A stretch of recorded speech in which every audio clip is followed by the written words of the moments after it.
Hey, what's up, folks? Wanted to show you the basement of this property I was looking at. The upstairs of the property has been completely remodeled. So I know there's a lot of first-time home buyers, people out there looking for houses that are nice and new and clean and fresh and look great, which is wonderful. But when you see them being remodeled and flipped and all that, you want to make sure that you get a home inspection.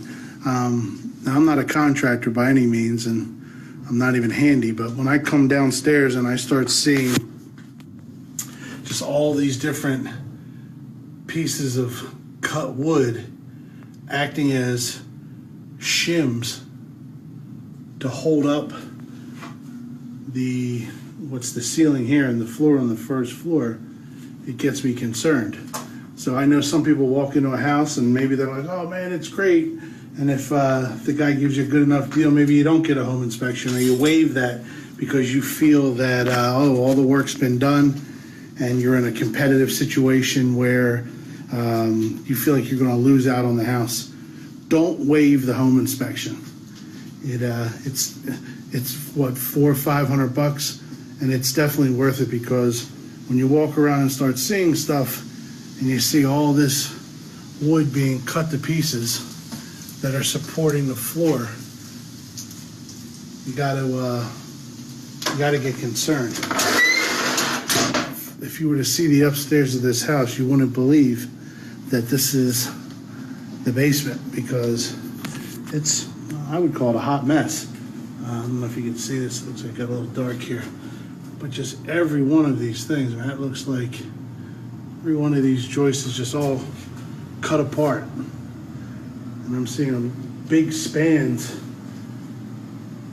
when I was walking upstairs, and the floor was flexing, and you know that happens because I'm a fluffy guy. But then when I came downstairs, I said, oh, this explains what's happening. I mean, there's the support that just stops. Over here was pretty crazy. I'm looking at this piece of metal that was screwed in up here to provide some support. This piece of metal, if I'm not mistaken, is a bed frame. It looks like, you know, the metal bed frame that fold up. That's what that looks like to me. So they used a piece of bed frame as a support. I mean, look at all these things cut out.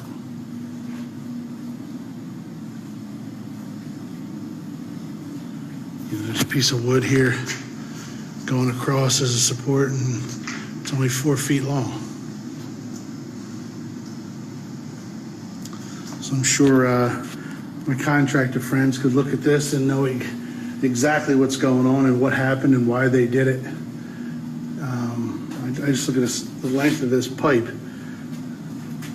goes the entire basement, almost 30 feet, down to that sump pump.